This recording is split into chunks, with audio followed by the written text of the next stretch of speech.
Survivor Series 2023, and they did not disappoint you guys. This pay-per-view, it was insane to say the least. Not only did we see the return of Randy Orton, but also the best in the world has made a comeback special, and he's going to come out here in Chicago. But I can guarantee you this right now, there are a lot of people right now that are not happy. Seth Rollins, he was freaking out, bro. At the end of the show, there was a bonus clip that had ended up leaking, and he was just storming. Not only him, but also Drew McIntyre. We are going to talk more about this, so definitely drop a like if you guys enjoyed Survivor Series, and also subscribe to the channel if you are stopping by for the first time, because the insanity of WarGames, that's what's going down right now, man. I cannot believe this. Excuse me, CM Punk, what do you plan on doing now that you have signed a WWE contract deal? That is what we're going to find out right now. Very stoked to see him back on the comeback special.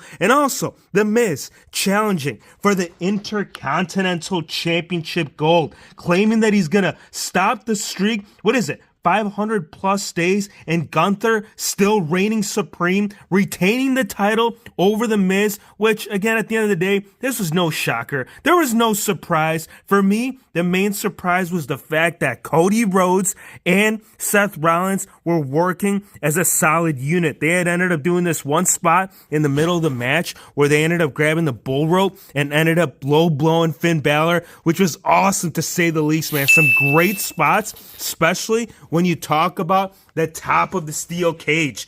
You had, JD McDonough and Randy Orton. He was just waiting for him at the end, bro. He made a comeback special quite like no other superstar. The pop, it was insane. I do believe it was overshadowed by CM Punk debut, considering the fact that they were in Chicago. But nonetheless, JD McDonough, he gets thrown off the top of the cage. He catches him in midair and a huge Viper strike. They ended up actually winning the match, which for me, I was quite shocked. I really thought that Judgment Day had an actual opportunity of winning, given the fact that they've just been dominating the roster lately. But yes, Cody Rhodes, Randy Orton, Seth Rollins, and main event Jey Uso. Can't forget about Sammy back there. They ended up picking up a huge victory. For the women's, also some great spots right here. Io Sky, she ended up putting herself into a trash spin. She climbed all the way to the top of the cage and ended up landing on all of them. Also, Charlotte, she did this insane backflip from the top of the steel cage and ended up scoring a huge, massive opportunity. But unfortunately, at the end of it all, I'm going to tell you, Damage Control, they couldn't pull it out. No.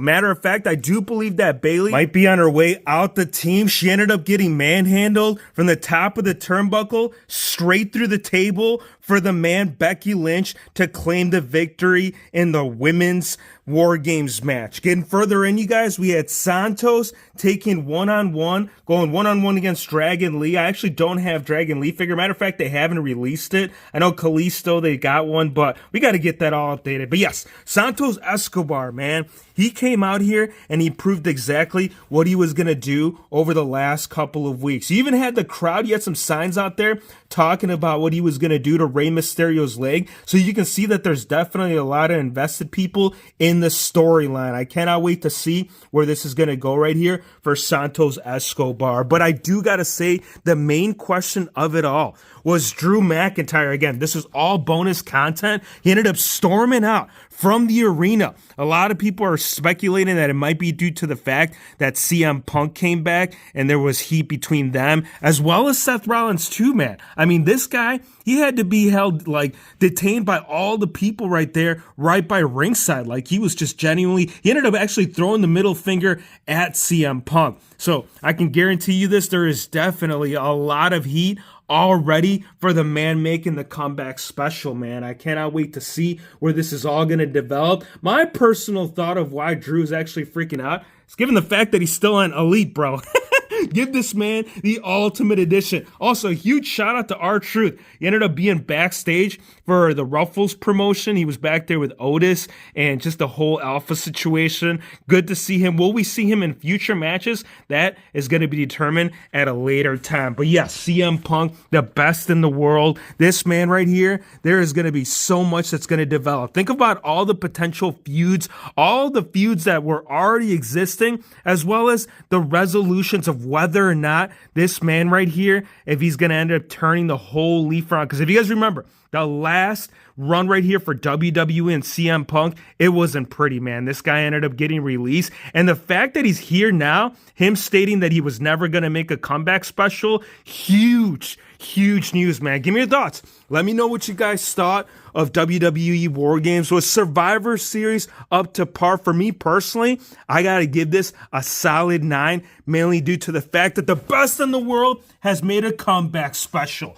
I appreciate you guys for stopping by. Drop a like, hit the subscribe button, and we'll see you, Legend Killer, on the next one. RKO!